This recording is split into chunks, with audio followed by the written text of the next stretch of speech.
നമ്മൾ ഉണ്ടാക്കാൻ പോണത് ഒരു അടിപൊളി വെണ്ടക്ക മുളകിട്ടതാണ് കേട്ടോ. വളരെ സിമ്പിളായിട്ട് ഉണ്ടാക്കാൻ പറ്റിയൊരു ഐറ്റം തന്നെയാണ് വെണ്ടക്ക മുളകിട്ടത്. അപ്പോൾ ഇത് എങ്ങനെ ഉണ്ടാക്കാനും ഇതിലേക്ക് എന്തൊക്കെയാണ് സാധനങ്ങൾ വേണമെന്ന് നോക്കിയാലോ. അപ്പോൾ ആദ്യം തന്നെ ഇതിലേക്ക് വേണ്ടത് വെണ്ടക്ക തന്നെയാണ്. ഞാൻ ഇവിടെ എത്ര വെണ്ടക്ക എടുത്തിക്കണം കേട്ടോ, എണ്ണൊന്നും പറയാൻ കിട്ടില്ല. ഞാൻ എത്ര വെണ്ടക്ക എടുത്തിട്ട് നമുക്ക് കഴുകിയതിന് ശേഷം ഇതൊന്ന് മുറിച്ച് വെക്കുക.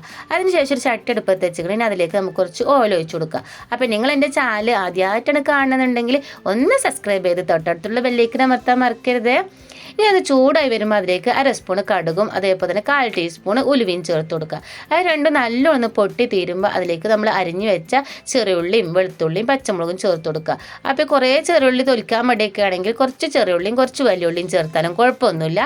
ഇനി നല്ലോണം വഴറ്റിയെടുക്കുക. നല്ലോണം വഴന്ന് വരുമ്പോൾ നമുക്ക് അതിലേക്ക് കുറച്ച് കറിവേപ്പില ചേർത്ത് കൊടുക്കുക.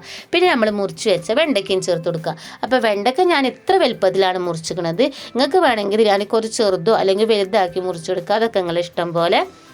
ഇനി നമുക്കിതൊന്ന് പെട്ടെന്ന് വഴന്ന് കിട്ടും വേണം. അതേപോലെ ഇതിന് വഴുവഴുപ്പൊക്കെ നല്ലോണം മാറി കിട്ടണം. അതിന് വേണ്ടിയിട്ട് നമുക്ക് കുറച്ച് ഉപ്പ് ചേർത്ത് കൊടുക്കുക. ഉപ്പ് ചേർത്ത് നമ്മൾ വഴറ്റണമെങ്കിൽ പെട്ടെന്ന് വഴുവഴുപ്പ് മാറി കിട്ടും കേട്ടോ. അപ്പോൾ നമ്മൾ ഉപ്പ് ചേർത്ത് നല്ലോണം വഴറ്റി 2-3 മിനിറ്റ് വഴറ്റിയപ്പോൾ തന്നെ നമ്മൾ വെണ്ടക്കൻ്റെ വഴുവഴുപ്പൊക്കെ ഒന്ന് പോയി കിട്ടുകയും ചെയ്ത് വെണ്ടയ്ക്ക ഒന്ന് വെന്ത് കിട്ടുകയും ചെയ്ത് ഇനി അതിലേക്ക് നമുക്ക് തക്കാളി ചേർത്ത് കൊടുക്കുക. അപ്പോൾ ഞാൻ ഇവിടെ 2 ചെറിയ തക്കാളിയാണ് ചേർത്ത് കൊടുക്കുന്നത്. നല്ല പഴുത്ത തക്കാളി ചേർത്ത് കൊടുക്കണം. അപ്പോൾ നല്ല ടേസ്റ്റ് ഉണ്ടാവുള്ളൂ കേട്ടോ. ഇത് നല്ലോണം വഴറ്റിന് ശേഷം നമുക്ക് കുറച്ച് മസാലകൾ ചേർത്ത് കൊടുക്കുക. ഞാൻ ഇവിടെ ഒരു 1/2 സ്പൂൺ മഞ്ഞൾപ്പൊടി, അതേപോലെ തന്നെ 2.5 സ്പൂൺ മുളകും പൊടി. അപ്പോൾ എരിവിനനുസരിച്ച് മുളകും പൊടി കൂട്ടിയും കുറക്കുകയൊക്കെ ചെയ്യാം.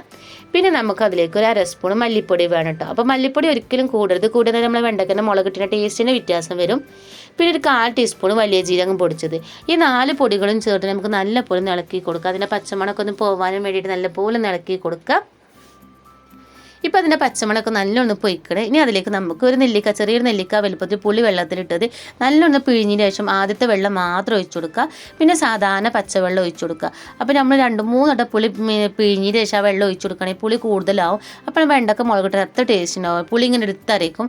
അപ്പോൾ കുറച്ച് പുളിവെള്ളം ബാക്കി സാധാരണ വെള്ളം ഒഴിച്ചതിന് ശേഷം നല്ലപോലെ ഒന്ന് ഇളക്കി. ഇനി ഉപ്പ് കുറവുണ്ടെങ്കിൽ കുറച്ച് ഉപ്പും കൂടി ചേർത്ത് നല്ലപോലെ ഒന്ന് ഇളക്കി ഒന്ന് വേവിച്ച് നല്ലോണം കുറുകനാക്കി എടുക്കണം. നല്ല ലൂസായി കിട്ടരുത്. നമ്മൾ വെണ്ടക്ക മുളകിട്ടത് നല്ല കുറുന്നനായി കിട്ടണം. ആ രൂപത്തിലാവുന്ന വരെ നമുക്ക് നല്ലോണം ഒന്ന് തിളപ്പിക്കട്ടോ. ഇപ്പം നല്ലോണം തിളച്ച് വന്ന് നല്ലോണം വറ്റിയിട്ടില്ല, നല്ലോണം വെള്ളം വറ്റിയിട്ടുള്ള ഒരു പാകത്ത് വറ്റലേക്കണേ. ഇനി അവസാനമായിട്ട് നമുക്ക് അതിലേക്ക് കുറച്ച് മല്ലിച്ചപ്പും ചേർത്ത് നല്ലപോലെ ഇളക്കി കൊടുക്കുക. അപ്പോൾ അവസാനം മല്ലിച്ചപ്പ് ചേർക്കുമ്പോൾ നല്ലൊരു ഫ്ലേവറാണ് കേട്ടോ വെണ്ടക്കൻ്റെ കറിക്ക്. അപ്പോൾ നമ്മൾ അടിപൊളിയായിട്ടുള്ള വെണ്ടക്ക മുളകിട്ടത് റെഡി ആയിക്കണം കേട്ടോ. അപ്പോൾ ഇനി ചോറ് ബിരിയാണി ആയാലും കുഴപ്പമില്ല, നെയ്ച്ചോറായാലും കുഴപ്പമില്ല, വെറും ചോറാണെങ്കിലും കുഴപ്പമില്ല, വെണ്ടക്ക മുളകിട്ടെങ്കിൽ ഏത് സൂപ്പറാവും കേട്ടോ. അപ്പോൾ എല്ലാവരും ഇത് ഉണ്ടാക്കി നോക്കുക. ഇഷ്ടപ്പെട്ടാൽ ലൈക്ക് ചെയ്യാനും ഷെയർ ചെയ്യാനും മറക്കണ്ട. അതുപോലെ തന്നെ ഇന്നൊന്ന് സപ്പോർട്ട് ചെയ്യാനും മറക്കണ്ട കേട്ടോ. അപ്പോൾ ഇതുപോലെ സിമ്പിൾ റെസിപ്പി ആയിട്ട് വരെ.